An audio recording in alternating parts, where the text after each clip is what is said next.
리짜이밍의 비서실장이란 자가 한 좌파 방송에서 트럼프 대통령이 적어도 부정선거를 믿지 않고 있다고 확인하는 한마디가 있었다고 말하면서 트럼프 대통령이 나는 진작부터 당신이 당선된다고 듣고 있었다고 말했는데요. 이 말을 대충 듣는다면 트럼프 대통령이 대한민국에서 이재명이 독보적인 지지를 받고 있는 대통령 후보이기 때문에 당연히 당선될 거라 알고 있었다로 들리는데요. 그런데 말입니다. 리짜이밍은 대선 직전에 대법원에서 선거법 위반에 관해 유죄 취지로 파기환송된 상태입니다. 결국 고등법원에서 형량을 정하는 일만 남았단 얘기입니다. 그뿐입니까? 대북제재 위반을 비롯해서 과거 성남시장 시절 대장동 백현동 개발과 관련된 비리 혐의로 재판이 마치 줄줄이 사탕처럼 엮여있던 사람입니다. 과연 이런 사람을 정상적인 선거를 통해 당연히 대통령에 당선된다고 생각했다면 트럼프 대통령은 정상이 아닐 겁니다. 아니죠. 비정상을 떠나서 과거 자신이 부정선거로 대통령직을 바이든한테 뺏겼다고 주장한 말조차도 설득력을 잃게 됩니다. 결국 한마디로 이재명의 당선이 정당하다고, 그리고 대선 전부터 당선을 당연시했단 건 누워서 트럼프 대통령 자기 얼굴에 침 뱉는 꼴 아닐까요?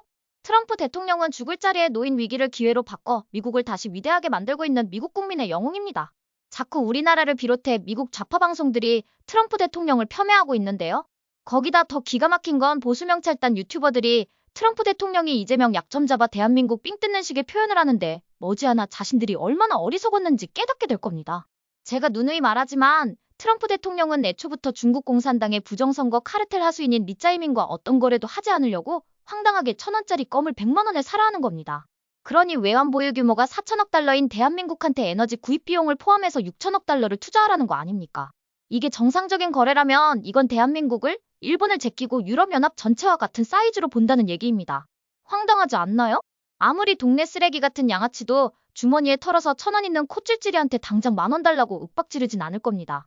게다가 고든창 변호사를 비롯해 트럼프 대통령이 신뢰하는 사람들은 하나같이 리짜이밍의 부정선거를 입을 모아 말하고 있습니다. 게다가 리짜이밍의 부정선거에는 중국 공산당의 그림자가 어른거립니다. 중국 공산당의 해체는 트럼프 대통령의 목표입니다.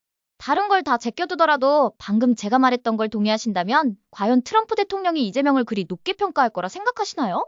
그렇다면 그런 사람을 불러놓고선 잘빵도 안 주고 오찬이라고 하면서 공개된 건 없지만 들리는 말에 의하면 빵 조가리 줬다고 합니다. 이런 상황들이 앞뒤가 맞는다고 생각하시나요? 그래서 제가 리짜이밍의 비서실장이라는 자가 좌파 유튜버에 출연해 자기가 뭔 말을 하는지도 모르고 트럼프 대통령이 이미 리짜이밍은 부정선거로 당선될 걸 알고 있었다고 도둑이 재발절해서 스스로 자수하는 건 아닐까요? 아무튼 트럼프 대통령이 빼든 칼날의 부정선거 카르텔은 조만간 도륙이 날 것 같습니다. 참, 이번 이스라엘이 후티 총리하고 주요 인사들을 동시에 폭격해서 전멸시킨 뉴스를 보셨나요? 이게 이스라엘과 미국의 막강한 정보력입니다. 이렇게 막강한 정보력을 갖고 있는 미국을 평가절하 해도 유분수지, 저렇게 똥과 된장도 구분 못하는 어리석은 반국가 세력들은 머지않아 자신들의 망언과 망동에 대한 무지막지한 대가를 치를 겁니다. 어떠세요? 시청자 여러분도 저와 생각이 같으신가요? 그럼 좋아요하고 구독 한번 꼭 부탁드릴게요.